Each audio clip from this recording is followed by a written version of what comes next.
name's Christian Gearhart, and I'll be doing a short video on the food culture aspects of the country of Japan. As you know, Japan is made up of a couple of different islands near China, so it's heavily influenced. It's part of East Asia, so it has similar staple foods. Chinese have influenced them with their staples, which would include rice, soybean, and green tea, or tea in general. So they're heavily influenced by that. They are have a mixed of religious beliefs. There's Buddhism, which is pretty popular, and Christianity obviously is pretty popular as well. And each thing brings its own bit of tradition to it. I know one example is the tea ceremony of the Buddhist monks, and that has carried over into everyday life, so that it's not really considered a meal if you don't have some type of hot tea with it, just out of tradition and from the Buddhist roots. The system of the food guidance system is actually comparable to, I guess, the food pyramid in the United States, but it's actually shaped like a spinner top, which is a very common Japanese toy, and this information is coming from the United Nations Agriculture Organization. They have like I said, a sort of like a tornado-looking thing, like a funnel, with the majority of their food that they consume being grains and starches like rice and noodles and wheat. They also, underneath that, consume a significant amount of vegetables. And then after that, the next down would be fish and poultry, and some meat as well. They limit their intake of both fruit and dairy, although they do consume it a little bit. They've a very common thing for them to eat, and we're all familiar with, would be sushi. They do consume raw fish, but they limit the consumption of raw fish to maritime food, so ocean fish, saltwater fish, because they believe that freshwater fish have a much higher likelihood of causing intestinal parasites. And that is information from a food taboo from researchgate.net. They, like I said, they have a lot of different beliefs they use. According to our book, they have different practices of cleanliness, and they have the purity and pollution practice that they use. Basically, they avoid contaminating substances like blood or dead bodies, or skin infections, things like that. They don't want to handle that because they believe that will pollute them as well and cause sickness. They have a method of, I guess, a type of medicine called Kanpo, and it's a pretty complicated system. They have to diagnose each individual with different personalized nutrition and different things to mitigate what illness they may be fighting. Um, they use a lot of herbs and teas and things like that.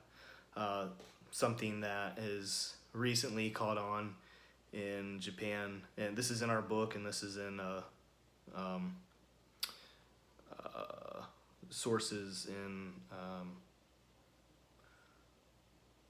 nutrition education from Japan, is that they have places that are specifically designed to mitigate stress management and a place to take naps, places to relax, and that's part of the health industry in Japan. It's also noted that the Japanese have a very healthy diet. They actually, according to the United Nations website, have the longest life expectancy in the world in Okinawa. Something that sets them apart in Okinawa is that they don't consume large amounts of processed food. They consume a lot of vegetables, rice obviously as well, and they do consume a lot of fish, and they say to drink water and tea. This has been known to have a high nitrate and nitrite quality in their diet, and it's surmised that this is one of the reasons why they have such a lower rate of cardiovascular disease. And, high blood pressure issues are not very common, and they consistently have shown lower levels of cholesterol and triglycerides in their in their samples that they've used. And so they not only do they say to eat this way, but they also on their food guidance system, it shows a person running on the spinner top thing, and that's supposed to signify the importance of being physically active. So there's a person on top of the spinner that appears to be running. Something else that they avoid eating a lot of sweetened beverages and sugary snacks. They again also have low amounts of dairy as well, so that would be something that plays into lower levels of dietary saturated fats. Some dairy products that they do use is milk, butter, and at times ice cream, but this is in small amounts. And in the older generation, according to the book, this was a lot less consumed than now. The influence of Western diets has affected them to a point. As far as protein sources, they do eat a lot of soybean and tofu.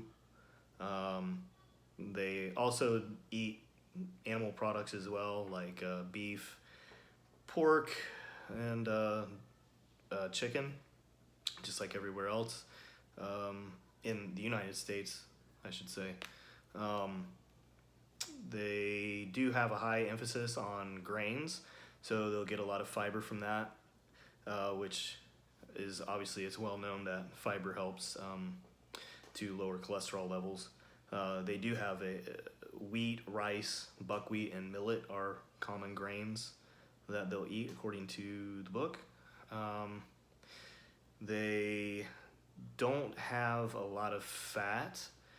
They do sometimes use butter and olive oil, peanut oil, and sesame seed oil, but it's typically in lower amounts and much lower than your typical Western diet.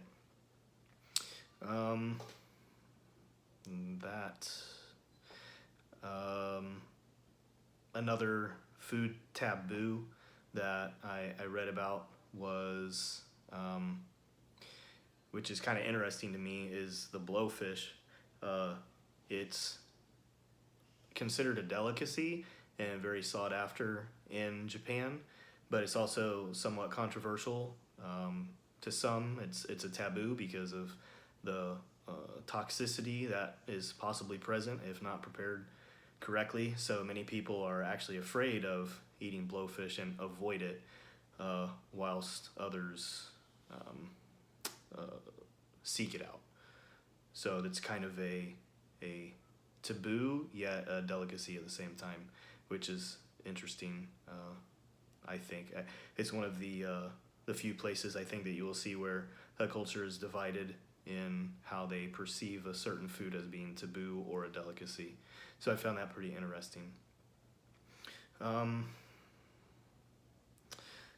So they don't have a lot of desserts. They do use honey and sugar, but sparingly. And they do also eat nuts and seeds. One of the nuts that they use, which is also the root of the ginkgo, is used in some medicines. Some of the other stuff that they'll use to help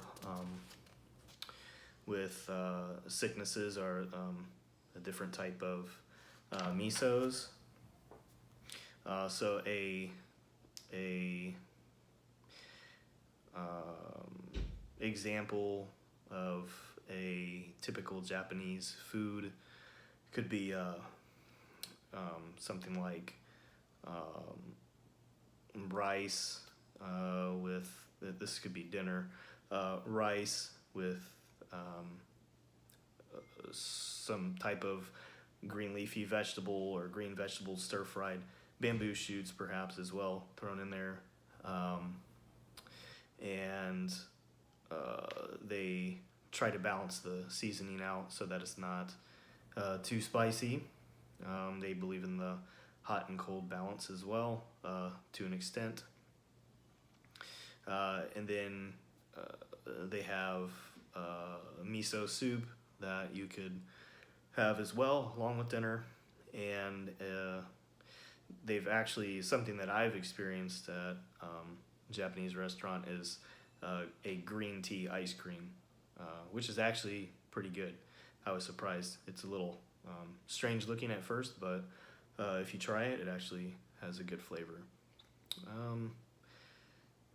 I believe that covers a lot of what I wanted to say. I think everybody's familiar with Japanese steakhouses and things like that, which is still pretty similar to how it is over there. Teriyaki sauce being like a huge seasoning and flavoring sauce for their food as well. That should wrap up everything that I was going to say. I'm sure I probably missed something, but yeah, thank you for watching. Have a great day.